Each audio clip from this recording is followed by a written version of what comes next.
Hello, hello. Thank you for joining me today. My name is Dana. I am from Divine Goddess Cards.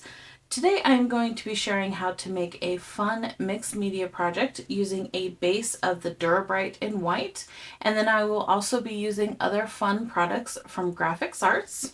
To start off for this project, I just got down a piece of the Dura-Bright, and this is about 8¼ by 5¼ Yeah, so it's 8¼ by 5¼ I picked that size because it's just about the size of my embossing folder.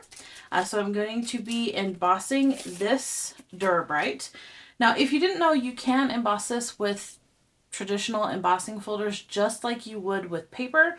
The only thing that you're going to skip is you don't need to mist the Dura-Bright like you traditionally would with paper. And then it's just the same sandwich, at least for my machine, it's the same sandwich that I would use if I was just using traditional cardstock. So I'm going to put that in and then I'm going to run that through my machine and I'll be right back. Okay, I'm not sure how well the camera is going to pick it up here, but you can see all of that yummy texture that was left from the embossing folder. And this will work with any embossing folder that you have and the Dura-Bright. And because it is, a lot sturdier than traditional cardstock, you don't have to worry about it tearing or ripping, or sometimes with very detailed embossing folders, I'm sure y'all are familiar with that. You get like little tears in it where it embossed itself through the paper, essentially. You don't have to worry about that with the Dura-Bright, which is awesome. So then for the background, I am going to use some pigment powders. These ones are from Lindys. This is the Field Notes collection, specifically the Dewdrop Dilly Dally and Breezy Bluebells are the colors that I'm using. And I like to start off with a somewhat wet background. This way the powder will actually stick to it a little bit better, so then when I spray it again, it doesn't go flying. That's the reason I do that. And I'm just going to randomly put on the powder. Now my focal image is going to be closer to the right hand side, so I'm going to focus a little bit more on that area.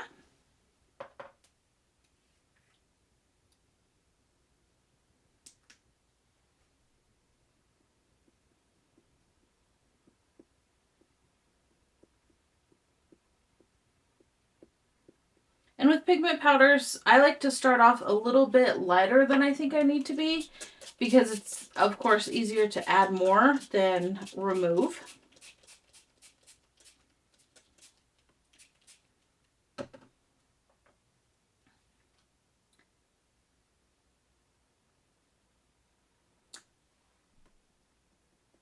just going to add a bit more here.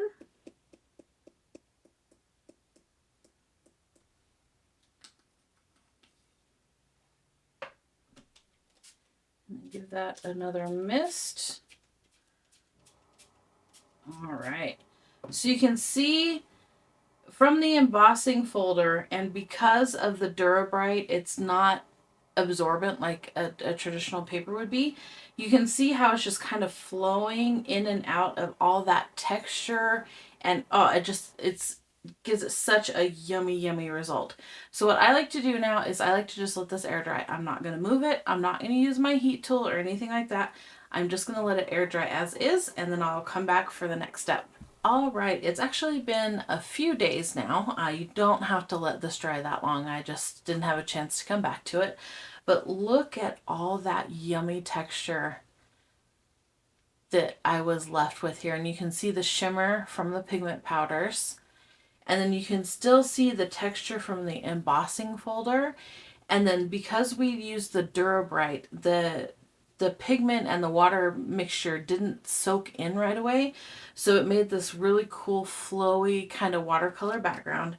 And then just to add a little bit of something, I'm going to go over the top of this with just a little bit of wax. Now any colored wax that you have will work. I'm happen to be using the one from Sizzix, but any that you have will work. And I'm just going to put it on my finger. And then I like to kind of rub it off on my surface, and then I'm just going to lightly go over it. And this is just going to highlight those raised edges just a little bit more from the embossing folder. Now, my focal image is going to be in this area, so I don't want to do too much there because it's going to be covered up anyway. And then I want to stick to the areas where the color is as much as I can.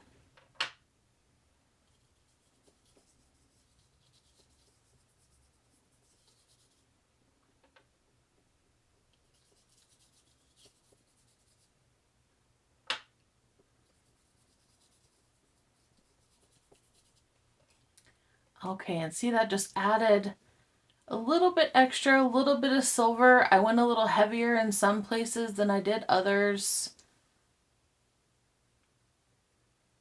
Awesome, awesome, awesome. And then this, you can just wipe your hand off with a baby wipe or a wet wipe, or, you know, whatever you have.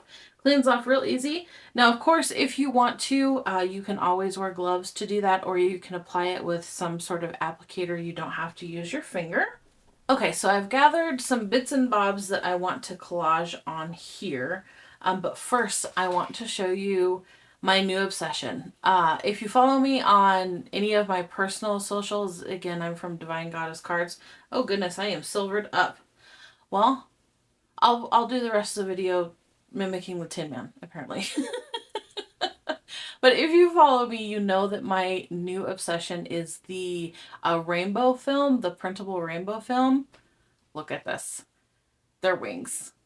Rainbow wings. Oh my gosh, I am absolutely in love. So this is a digital from House Whimsy, and I just printed it out on the rainbow film. And of course, this is adhesive backed, so you can make these wings into a sticker if you like. What I did is I just fussy cut them out, and then I just adhered them to the back of this paper doll with just a little bit of Scotch tape, just to position them so that, you know, when I'm moving things around, I know where they're going and I know what the wings will look like. But for the rest of the adhesive, I'm going to use a mix of Artist-Tac, which is a permanent dry adhesive, and it's a little dot adhesive. And then I'm also going to use Double Tack, which is also a permanent dry adhesive, but it's a full sheet. It's not the little dots. So I'm just going to do a mix of the two. I'm going to go ahead and get this collaged, and then I will come back. Okay, and here is the final collage piece. You can see those wonderful rainbow wings standing out there, and then we still have some of the background visible here, and then all the rest of these little bits and bobs, there will be a supply list down below. And then of course, if you're interested in any of the GrafixArts products that I used today, you will be able to find those on GrafixArts.com, and of course they will be included in the supply list down below. Thank you so much for watching today. I hope you enjoyed today's video.